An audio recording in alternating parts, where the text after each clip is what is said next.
오늘의 연예 이슈를 짚어보도록 하겠습니다. 안진영 문화일보 문화부 기자 이 자리에 나와 있습니다. 안 기자님 안녕하십니까? 네, 안녕하세요. 이영자 씨의 정말 통큰 한턱이 오늘도 회자가 되던데요. 네. 이분 지금 연말 연예대상 아마 지금 2관왕이 되셨을 것 같은데 네. 지금 상다리가 부러지도록 후배들에게 줬다는 그 식사가 어떤 거였길래 이렇게 시끌시끌한가요?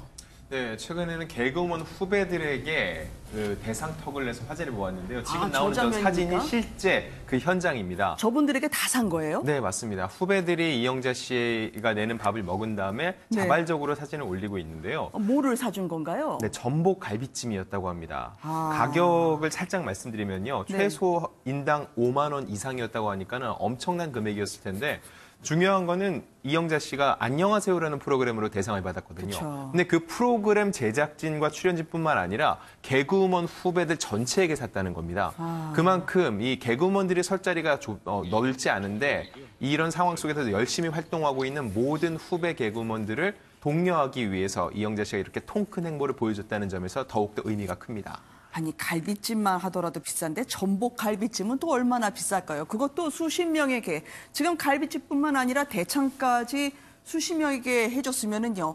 이거 저희가 상상할 수 없는 가격이 나왔을 텐데 다 결제를 하신 거예요? 네, 직접 다 회식비를 쾌척한 것으로 알려졌고요. 말씀하신 네. 그 대창 같은 경우는 M사에서 또 대상을 받은 다음에 네. 그때 이제 시상식에서도 본인이 공약을 했습니다. 대상을 받게 되면은 자신이 잘 아는 양곱창 가게에서 한턱 내겠다 했는데 실제로 제작진과 출연진 모두에게 한 70인분 정도 되는 걸 시원하게 쏘았다고 얘기를 하고요. 네. 송은이 씨가 함께 출연을 하고 있는데 이 소식을 대신 전했습니다.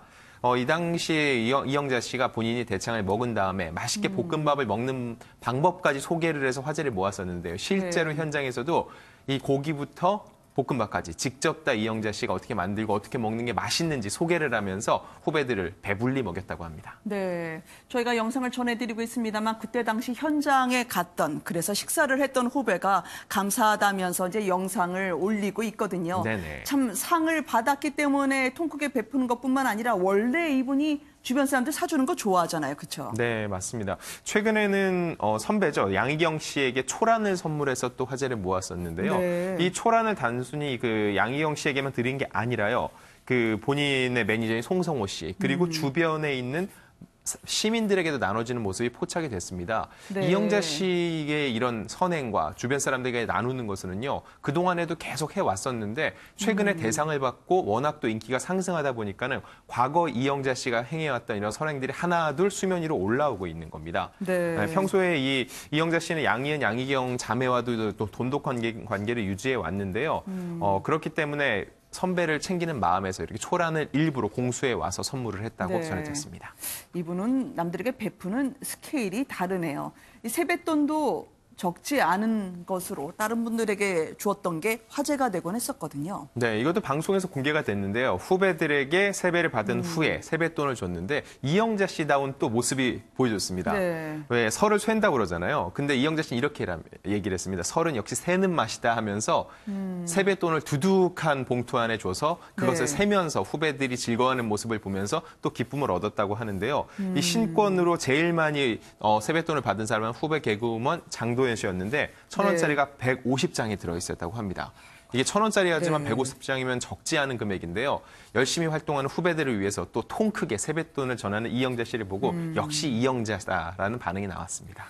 챙기는 것 자체가 규모가 다른 이영자 씨는 아마 나도 어렵게 살았고 장사하는 집에서 자라서 힘든 부분을 안다는 그런 내용일 것 같아요. 왜냐하면 조카도 그렇게 결혼을 자신이 반대를 했는데 나중에 결정이 된 뒤에는요. 그 조카 주변의 식구들까지 다 챙겨줬다는 거 아닙니까? 네, 이영자 씨가 그 공개한 거를 보면은요. 신랑 네. 신부 한복 맞춤이라고 적힌 230만 원짜리 영수증이었는데요. 이게 실제 영수증입니다. 네. 본인의 조카가 결혼을 하는데 이때 한복을 맞추라고 이 금액을 직접 본인이 준 것으로 알려졌고요. 그 외에도 보면 항상 이 조카를 위해서 본인이 평소에도 물심양면으로 많이 도와줬다고 합니다. 네. 이 조카 사이가 과일 도매업을 하는데 사실 이영자 씨가 3년간 결혼을 반대했었다고 해요. 그렇군요. 어떤 내용인지는 이제 속사정이 있었겠지만은 그럼에도 불구하고 결혼을 결심하고 이제 결혼을 치른 조카를 위해서 이영자 씨가 통 크게 또 이제 한턱 네. 내는 모습을 통해서 역시 이영자라는 반응을 이끌어냈습니다. 원래 동병상련을 갖고 있는 분인가 봐요. 형부가 돌아가셔서 본인이 조카를 보살폈다라고 하는 이영재 씨인데요. 남에게 사주는 것뿐만 아니라 본인이 직접 음식을 만들어서 대접하기도 하는 모양이에요. 네, 저희가 얘기하다 보니까 자꾸 이영자 씨가 이제 큰 돈을 쓴다, 한턱 냈다 이쪽에 초점을 네. 맞춰주는 것 같은데 그것보다는 이영자 씨는 평소 실생활 속에서 사람들한테 자연스럽게 베푸는 것을 좋아했는데 예를 들어서 이렇게 연초가 되면 떡국을 직접 만들어서 부모님과 주변 사람들을 나누는데 이때 이 떡국 속에 직접 공수해온 굴을 넣는다고 해서 현지 그 제철 음식들을 통해서 주변 사람들의 건강까지 챙기는 모습이 굉장히 인상적이었습니다. 네. 이영자 씨 같은 경우에는 늘 정성 가득한 이 본인의 제스처 때문에요. 더 훈훈하고 따뜻한 이야기를 전해주는 것 같습니다.